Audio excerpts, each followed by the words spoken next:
Yo, what's up, everybody? Back again. This is DeMarcus Ross, your Empower King, reminding you to be empowered, stay empowered, and give empowerment. And to my left, Mr. Just My Thoughts himself, Darwin, you know what it is. man, we back again. And for those of y'all that missed it, y'all need to go check out part 1, man. Lessons from our previous generation. This is part 2, where we're going to dive in a little bit deeper. And as we said before, and as we will always say, thank y'all so much for tuning in and tapping in with us, man. Like, share, subscribe, comment, do all them things, man. We trying to get this message out to the people. Yeah. And that way we can get back from the people. It might be something you want to talk about, something you want to hear about. You know, it's conversation for us, man. So chime in, put your, comments in. If you disagree, we cool with that. If you agree, we cool with that. Bro. If it's something that, that might spark something that you can take onto your journey, that's what we're here for. Bro, we all shooting from the hip. So this is another episode of From the Hip, y'all. And so we're just going to continue off of our last conversation. For those of y'all that missed it, we were really going into like how everything that we've learned from our past generations. So we're talking about our parents, mentors, all those before us, and what they kind of taught us, and how we now are using it for like the younger generation. Because I mean, I know you have a daughter and a son, right? Yeah, I got 2 little ones, man. Right. And it's very as a parent, man, I realize your healing process is the ingredients to the lessons that you put into them. Yo, elaborate on that. You know what I'm saying? Because it's important that you work through your issues, so they don't inherit it. Right. Because it's unfair for you to put that on your kids and then make your traumas and your issues theirs. So if you don't mind me asking, what do you feel like is one cycle or one thing that you had to feel like you had to heal so your children didn't have to go through that? What's something that you had to deal with? Wow, man. Yeah. Hey, I was gonna say you got me. He got me last time. So we in there like swimwear, bro. I could just say like when I knew like I was gonna become a parent, right? I just knew like my biggest weakness, and I see that in just parenting period, because life in itself is rough. Yeah. Patience and understanding. The best like advice I've ever heard as a parent was from Brandy, the singer. She was talking about being a parent, and she said the best thing you can do as a parent is to remember that you was once a child. That bro, say that one more time, bro. Say that for the people in the back. The best tool and best lesson you can learn as a parent is to remember that you was once a child. So stupid stuff that your kids do, you've been there. You've done that. You know what I'm saying? And a lot of times, like, from experience, a lot of the stuff that we hear is, well, I went down that road, so I don't want you to do that. But it's like, I look at my kids and there's certain things, even though they're young, certain little personality traits and attitude, I'm like, that's me. You know what I'm saying? I work at a group home with you, and where everybody tend to take labels and they label it to what it is. But the lesson, the things that I'm seeing just from them kids, 13, 14, 15, 16, they doing everything a 13, 14, like a 16-year-old's doing what a 16-year-old's doing, like does. Yeah. And the same thing that we've done. Yeah. Only difference is where they at and where we. But they were kids, so that helps me relate to them instead of judging them. You know what I'm saying? Like, doing stupid stuff. You know, that's what kids your age do, stupid stuff. That's what. So on me, coming from experience and remembering that I was once that age and done, I can tell, hey man. So like, it's more so like empathy, or just understanding. And so then when you correcting them, in a sense, you're not coming from a place of judgment. Your message gets across because you're coming from a place of understanding, but you are letting them know, like, hey, you need to chill out. This is where but you're coming from, like, I was once I did something stupid like that too. You know what I'm saying? Like that's just what they. So from a parenting point of view, I just knew like I was gonna need patience, like my kids. And so the thing in my household is a lot of stuff that was said out of anger, and that's the lesson I learned. Yeah. You discipline kids because they did something wrong. You don't discipline them because you're mad. Ooh. And that's what a lot of, I see the generation after, from our parents, a lot of us took those lessons. Yeah. A lot of our stuff is out of anger. It's you get on this kid, and it can be something small. Yeah. You know what I'm saying? And then that's when you get to saying a bunch of stuff that hurt the kids. And that can affect them kids. Okay. You know what I'm saying? So let me plant this real quick. I don't know if that answered your question. No, that definitely answered the question. For y'all, you know, if it didn't, put in the comments, ask questions, we'll get back to you.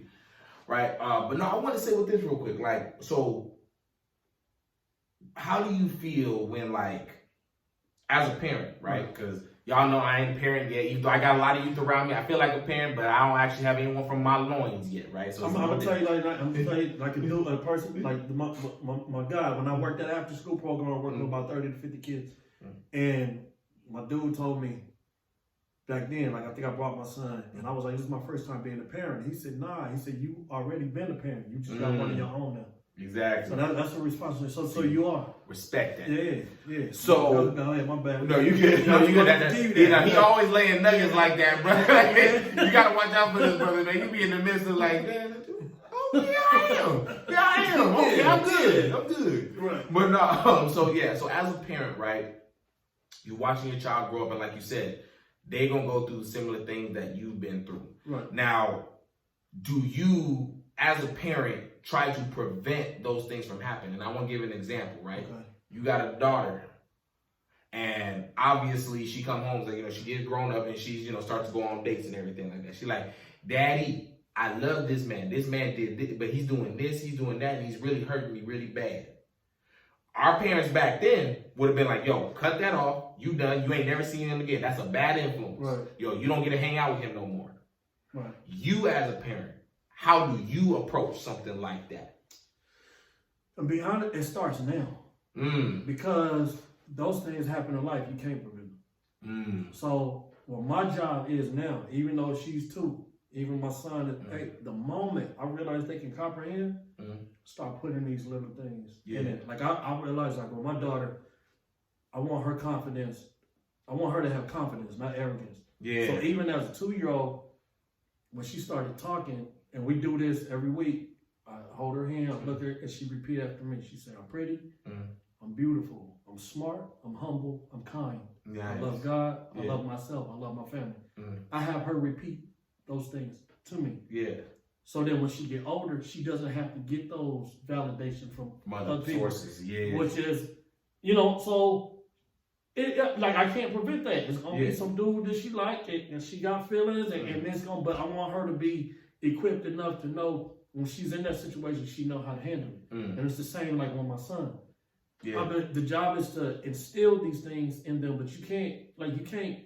In the real world, we paint the perfect picture for them. Right. But that's not gonna happen. They're gonna face these things.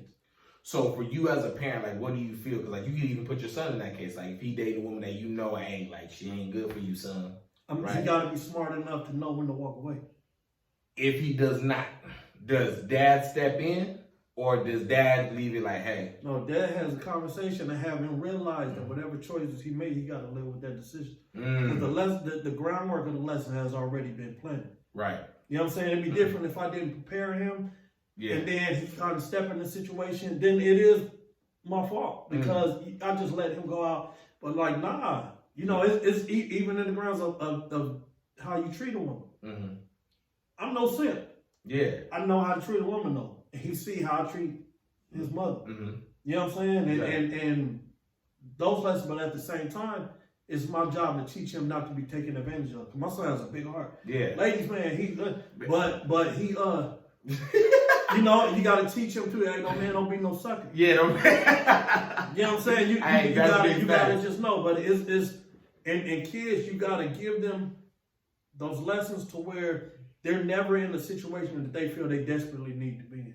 Got you. You know what I'm saying? So even they may walk away, hey man, you know, you're gonna experience your broken heart, but once you finish, and then you know life goes on, you don't get stuck in that point. But you instill those things in them now, but that goes with confidence. Even when my son, every day he reads this thing about, he says he has integrity, and he tells me what integrity is. Yeah. He has confidence, and he tells me what confidence is. So do you feel like, and again, we saying this loosely because I'm sure there's the generations before us, I'm sure there's parents that have actually instilled that in their kids. Right. To kind of build off this conversation, like, what do you feel are the lessons that our parents should have taught us that we didn't, that we're now trying to instill into the new? To don't make excuses for people just because of who they are. You hold the people accountable. You hold the people accountable as long as yourself. Ooh, okay. A lot get deeper. So because a lot of times, like with family, for instance, family they still people like everybody else. Facts. So when they do you wrong, they should be held accountable like everybody else. Now, because it's family, you might deal with it a little differently. Right. Me personally, outside of family, it's a certain way I handle certain situations. Right. When it comes to family and people that I care about, the best bet so it don't go there, just you respectively over here, I'm over here. Yeah. No love lost is just because I know the type of person you are. It is what it is. I can't rock with that. Because of the type of person you are. Right. You know what I'm saying? But because you family, and I think that's a big misconception too. People think because it's family, anything goes, or you know, we get taught, we learn like the false conception that family is always gonna do this and family is always gonna do that. But they're people like everybody else. You got family that just ain't shit. Dang. That's just clear cut. That's what it is, and that's just, and you don't make excuses for them. My pops used to tell me all the time, like, you know, you can't blame a person for who they are. You see them for who they are, and you handle it accordingly. Yeah. It's just like if I know you steal, and I'm gonna put my phone right here, and I come back and the phone is gone, and you gonna, who I'm gonna get mad at? You already knew that. You already knew. Yeah, so how you gonna get mad at? Yeah. You know, that might be your brother, but your brother is me. Yeah, you gotta take me as it is. But and you don't just be like, oh, just because of my brother, he ain't gonna. No, like you can handle everything accordingly, and I think that's a false misconception that's put out there. Okay. So then, with that standpoint, then, and I know we were talking a little bit about this off camera, but it's like, should the older generation be addressed for the cycles that they kind of like have set in motion? It's by choice, man. It's either if they want to, because again, from what I've seen, that way of doing things is just move on. But then, if you kind of look at their patterns as they got older, it's still unhealed scars there, which is why you see certain characteristics. And it's like, damn, just address the issue. Just so we can move past it. And their thing is, they're moving past it is, let's sweep it under the rug. We don't talk about it, all that. But you can see it still affects them. And they trickle that down. Like, I remember I was talking to my mom about stuff and support and things came up. And I was pretty much just saying, I'm just going to be transparent. How, like, you know, my mom and them, when they got something set, it's either you doing what they doing or whatever. Yeah. But if you different, I'm the different one. Like, my mind is set. Yeah. Everybody might go over here. I won't be over here. If I'm passionate about this is, and so it was like, okay, we're just going to put energy over here to support what you got going on. So my mom was just like, well, when I came up, I had to figure it out. And I had to do that. And I had to do that. And nobody was here for me. So I was like, so you hand that to the next generation? Yeah. You repeat those wrong things. The wrong mentality, And it was like, now as a parent, because again, we always used to tell, well, unless you this, unless you that, you can't understand. Now I'm a parent.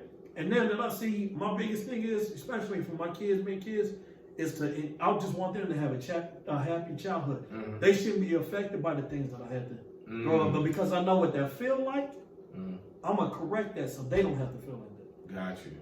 You know what I'm saying? Yeah. And but then when you bring it up to them, because obviously, especially if it's like years later, it's still something there. Yeah. And in order for you to get through a problem, like, you gotta address it. You can't just, because obviously it's that of importance. That they don't want to talk about it. So like I said, it's by choice. So if they don't want to talk about it, what is like the generation? Like, so what do we do as a generation? Like that. What do you? That's the importance of, again, me trying to understand why you're that way. Okay. You know what I'm saying? Because I somewhere I had heard where they was like, people don't grow from their traumas.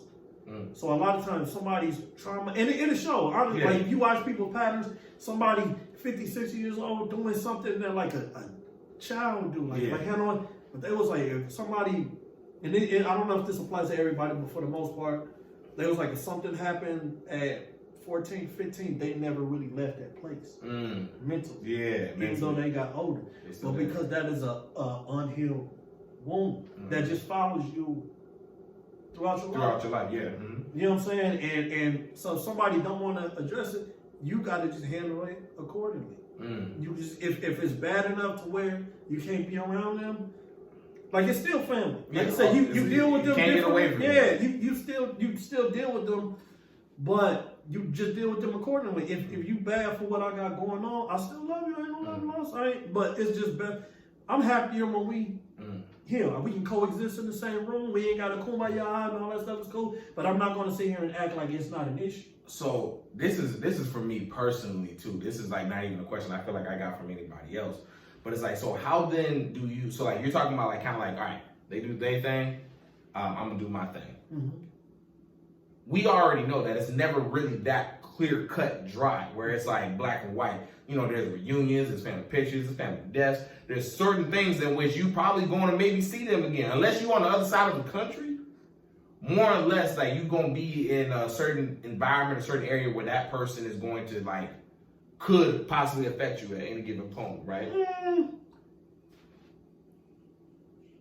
So not if you I can do that. So okay, you know what I'm saying? So, like so I can say like when I say you understand the situation, so we ain't cool. Yeah. But again, you're not affecting my situation. Meaning, it's kind of the same when we was talking off camera about like relationships.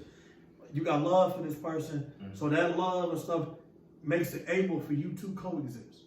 Like y'all can see each other and be in the same room. Ain't no, but it ain't no. Hey man, how you doing? Blah blah blah. Yeah. It's just it ain't like I ain't mean mugging you or feeling uncomfortable or feel I gotta leave because you're here. Like nah, you just not present. You just here, and I don't have to deal with you. But it ain't no beef. It's just I don't rock with you. Gotcha. And that's just being. I think it comes to being honest with yourself. Because a lot of times we force the issue. Right. You know what I'm saying? So then let me put it in this perspective then, because I know you talking about from being like a grown man standpoint. I got my house, they got their house. We cool, we separate.